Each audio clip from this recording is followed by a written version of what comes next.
Unseen Shadows, a tale of loyalty and liberation. The soft hum of Ethan Carter's laptop filled his minimalist apartment in Bellevue, a stone's throw from Seattle's bustling tech hub. At 30, Ethan was a tech entrepreneur whose startup, a cybersecurity firm called NextGuard, had quietly become a cornerstone of the industry. His days were a blur of code, meetings, and the relentless pursuit of innovation. But beneath the polished exterior of his success lay a quieter truth. For over 2 years, Ethan had been the invisible backbone of his family's financial stability. Utility bills, mortgage payments, even the Wi-Fi that powered his sister's endless social media posts, all flowed from his bank account without fanfare or thanks. Ethan didn't mind the silence. Growing up in a modest suburb of Tacoma, he'd learned early that love often meant sacrifice. His parents, Margaret and Robert Carter, were hardworking but perpetually strapped for cash. His younger sister Lily was the golden child, charming, photogenic, and effortlessly the center of attention. Ethan, by contrast, was the dependable one, the one who fixed things, paid for things, and stayed out of the spotlight. He didn't resent Lily's place in the family. He loved her, even if her carefree attitude sometimes stung. But as his mother's 60th birthday approached, Ethan felt a flicker of hope. Maybe this year his efforts would be seen. The call that changed everything. It was a crisp October evening when Ethan dialed his parents' number. The phone rang twice before his father's gruff voice answered. "Ethan, what's up?" Robert's tone was distracted, as if he were halfway through another task. "Hey, Dad, I was thinking of coming down for Mom's birthday this weekend. I can bring some wine, maybe help set up. What's the plan?" Ethan's voice was warm, hopeful. There was a pause, long enough to make Ethan's stomach twist. Then Robert cleared his throat. "Actually, son, we've got it covered. No need for you to come." Ethan frowned, leaning back in his chair. "What do you mean? It's Mom's 60th. I want to be there." Another pause. Robert's voice dropped low and sharp. "Look, Ethan, it's a special day. Lily's bringing her new boyfriend, Caleb. He's someone important.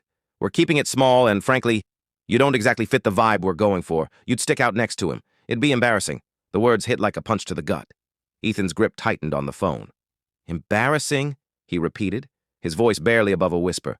"What's that supposed to mean?" Robert sighed, impatient. "You know how you are, Ethan. You're not polished. Lily's got this thing under control, and we don't want anything awkward. Just sit this one out, okay?" Ethan's mind reeled. Not polished? He'd built a company from nothing, employed dozens of people, and single-handedly kept his parents' lights on for years. He wanted to argue, to demand an explanation, but the weight of his father's dismissal pressed down on him. "Fine," he said, his voice cold. "I'll stay away." He hung up before Robert could respond. For a long moment, Ethan sat in silence, staring at the glowing spreadsheet on his screen. It listed the automatic payments he'd set up for his parents' house: electricity, water, internet, even the cable package his mother loved. Each month, thousands of dollars flowed from his account to theirs, unnoticed, unacknowledged. And now he was embarrassing. A slow-burning resolve took root.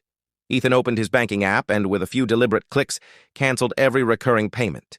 He wasn't vindictive by nature, but something inside him snapped. If his family didn't want him at their table, they wouldn't get his money either. Self-respect, he decided, was worth more than their approval. The birthday that fell. Apart Margaret's birthday arrived under a gray Washington sky. Ethan didn't go to Tacoma, but he couldn't resist checking in from a distance. He'd installed a smart home system for his parents last year, giving him remote access to their utilities. It was a precaution, he'd told them, in case anything went wrong. Now, it was his window into their world. As the clock struck 7 p.m., Ethan logged into the system. The power was still on, the Wi-Fi humming. He imagined the scene. Lily, radiant in a designer dress he'd probably paid for indirectly, laughing with her boyfriend, Caleb. Margaret, beaming at her daughter's charm. Robert, playing the proud patriarch. And Caleb, the mysterious important guest who'd somehow eclipsed Ethan's worth. Then at 7:32 p.m., the utilities dashboard blinked red. The power company had processed his cancellation. The house went dark. Ethan's phone buzzed almost immediately.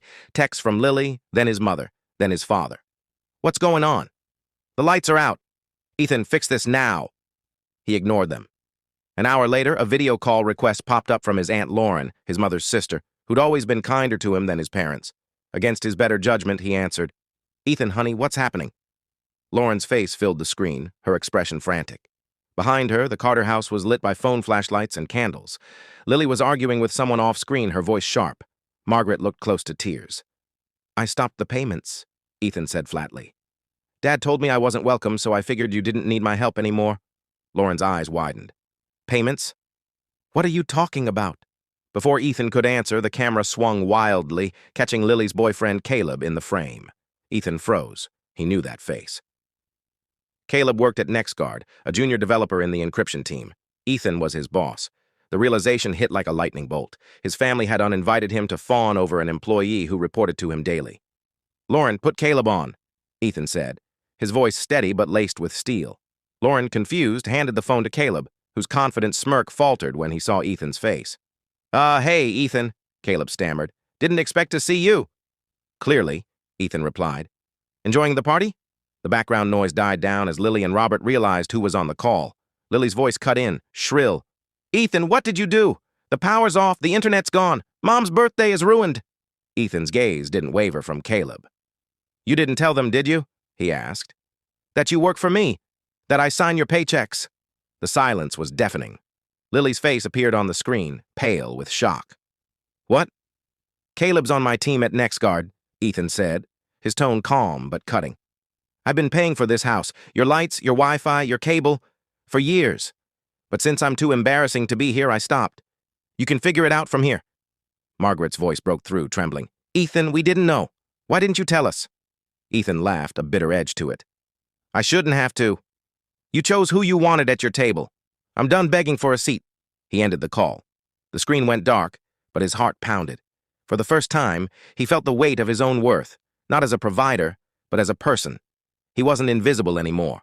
Ethan Carter moved on after his mother's birthday exclusion. NextGuard thrived. He replaced Caleb, his sister's boyfriend and employee. His family's insincere apologies, Lily's money pleas, Robert's pride, Margaret's self-interest, pushed Ethan to let go. Choosing self-respect over duty, he found peace. Seattle's skyline reflected his freedom, honoring his true worth. The aftermath. The days that followed were a storm of messages.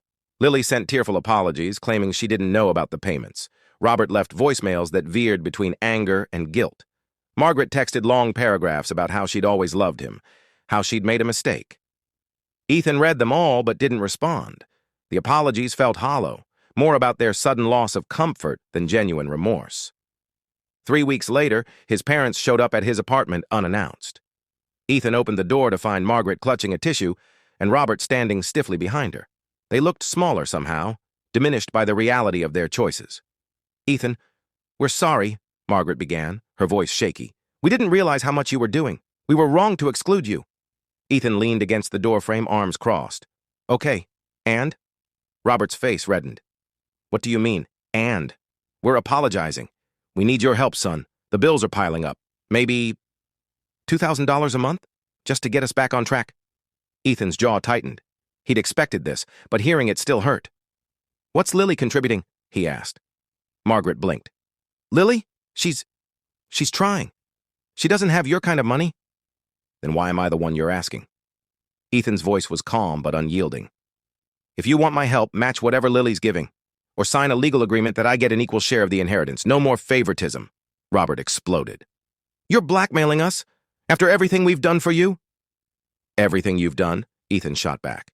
I've been carrying this family for years while you praised Lily and called me an embarrassment. I'm done being your ATM.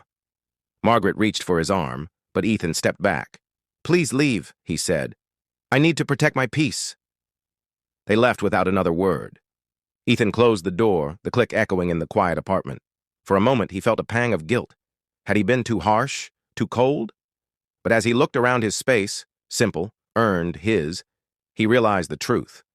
Love wasn't about obligation. It was about respect, and he deserved it as much as anyone. Ethan Carter moved on after his mother's birthday exclusion. NextGuard thrived. He replaced Caleb, his sister's boyfriend and employee. His family's insincere apologies, Lily's money pleas, Robert's pride, Margaret's self-interest, pushed Ethan to let go. Choosing self-respect over duty, he found peace. Seattle's skyline reflected his freedom, honoring his true worth.